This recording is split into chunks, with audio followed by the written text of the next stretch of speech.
Chris Brown's back on the pop charts. Isn't that great? I have a question. How many beautiful celebrities do you have to beat the living crap out of before it ends your career?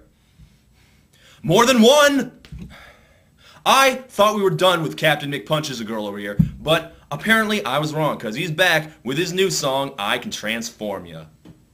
Yeah, that's his big message after the whole domestic abuse thing. He can transform ya. Just like he transformed his girlfriend's face into...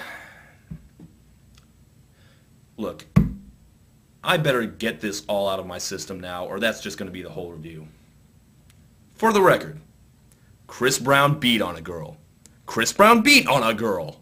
Chris Brown repeatedly punched a tiny 19-year-old girl in the face.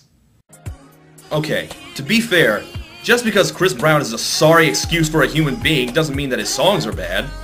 Although, for the record, most of his songs are pretty bad. So, what's the explanation for this? How is this jerk back at all? Well, I think we have no choice but to attribute that to the sheer hit-making power of human lizard Lil Wayne, who is also on the track. Now, you may ask, well, wait a minute, why didn't Lil Wayne shun Chris Brown like everyone else in the record industry did? Well, I can't fault him for that, because this is all part of Lil Wayne's ambitious project to collaborate with everyone in the music business anywhere. Eminem, Shakira, Fall Out Boy, Weezer, Beethoven, Moses, everyone. Still, I Can Transform Ya? I mean, that's kind of an awkward title for a song. Why did they call it that? Well, here's why.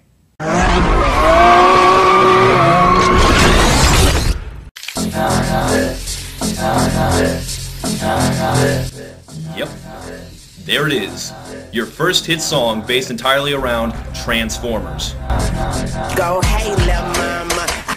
Yeah, I guess that's supposed to be the sound of an Autobot transforming or something. I mean, I don't know. I never really watched Transformers. But there it is. There's your song. There's your beat. That's what they based the song off of. Wah wah, wah wah. That one mechanical grinding sound. That's it. That's your beat. Wah wah. I mean, no chord changes, no melody, no notes, just some noisy percussion and one ugly sound effect repeated over and over. Wah wah. Wah wah. Wah wah. You know, maybe at the beginning of this decade, you could call it, you know, intriguingly minimalist, but now let's just call it what it is. Lazy. I mean, I can do that. I mean, let's get some drums. You throw some random noise on top of that. There's your beat. I can transform ya, I can transform ya. I mean, what is this supposed to be? Like 9 Inch Nails R&B? I mean, 9 Inch Nails did write tunes for their songs too. If you were gonna sample something for your Transformers-based song, well, why not, oh, I don't know, The Touch? Or is that too awesome to sample? Or, you know, then how about just the theme song? Or even the Linkin Park songs from the movies? You know, something other than wah wah, wah wah. I can transform you. You can transform a clear head into a migraine, apparently. You from an amateur to being professional. I can have you swag surfing.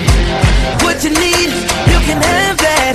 My black card, you don't decline that. Poor Chris Brown.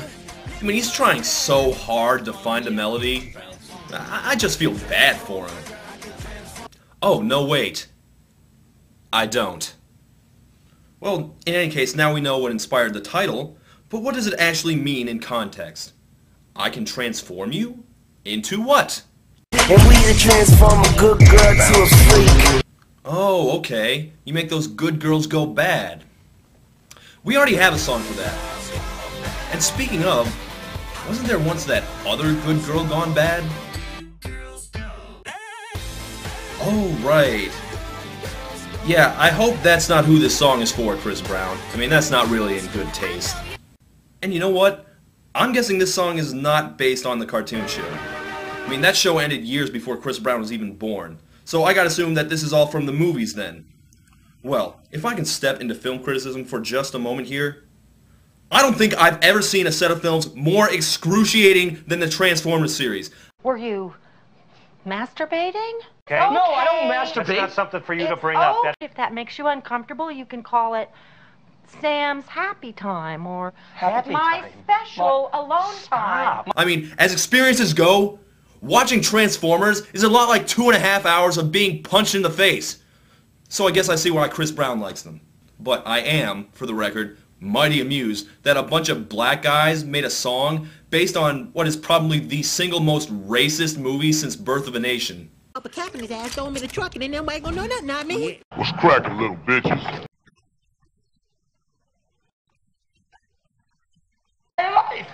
Hey man, I'm still a virgin. Read? No, we don't really do much reading. Not that Lil Wayne or Chris Brown are positive image setters themselves. Transform, yeah, like a transformer. Oh gee, thanks for the clarification, MC Obvious. But I'm just getting warmed up. So tell your man he better get his boat drawn up. No. You created the flimsy premise for this song. You don't get to switch to a different 80s cartoon just because you ran out of rhymes for Transformers.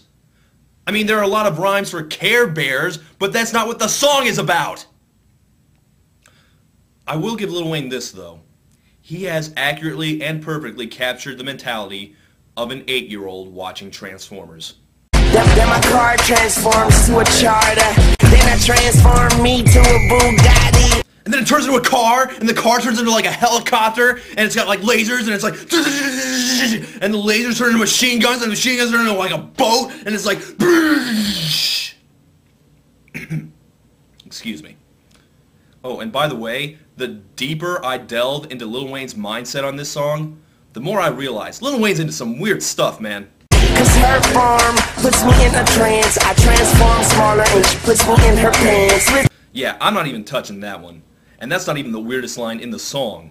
And she gon' transform like Optimus Prime.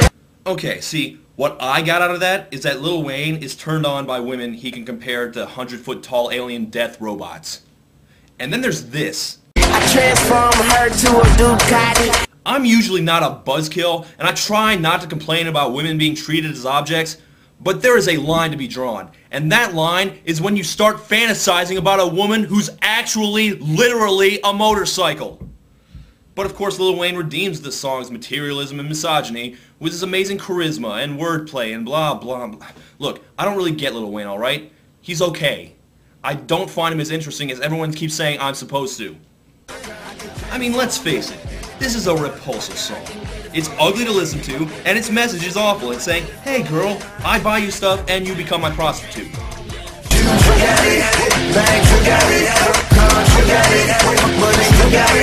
I'll buy you cars. I'll buy you jewelry. I'll buy you top-notch medical care after I wail on you. Yeah, I know, I totally failed to not make this review all about Chris Brown being a worthless human being. But you know what? As much as I dislike Chris Brown, I don't blame him for this song. I blame you. Chris Brown doesn't choose which of his songs become popular. I know he tried to release a bunch of simpering apology songs, but no, you didn't want to hear Chris Brown say sorry, did you? No, you wanted to hear Chris Brown tell you that he'd buy you things and you'd be his sex slave. And that doesn't say good things about Chris Brown, but it says some really questionable things about you. I hate this song. This song just makes me feel dirty listening to it. I can only think of one way to describe how I feel listening to this song. It makes me feel like a giant alien robot is urinating on me. Yeah, like that. Good night. Wah wah.